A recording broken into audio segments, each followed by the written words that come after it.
All right, here we are, 2000 Nissan Frontier. I'm gonna V6. And I know you guys are watching this because your knock sensor is out. I don't know which side is gonna be the best side video, so I think it's the side view. Or the top view, I don't know.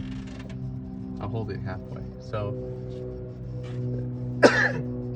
excuse me. All right, so you're gonna see a line right here. It's gonna go from your conduit right here, and there's a solid line. You're gonna have to cut it out. You know, once you get in here, you're gonna understand there's the other part is cut. All right, so cut the conduit, and you're gonna have a line, a wire. It's a dual line.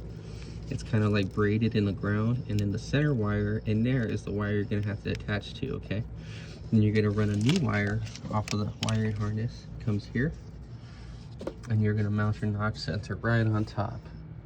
All right, and then you're gonna put this wire right in the left side, okay? And the ground is gonna ground itself to the block, and that's gonna take care of your knock sensor code.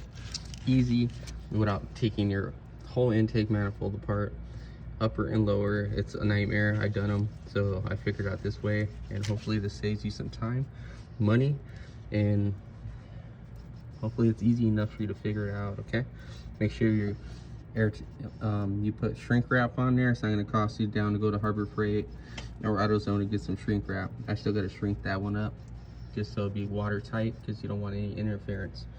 Best of luck. Hope that helps you. Bye.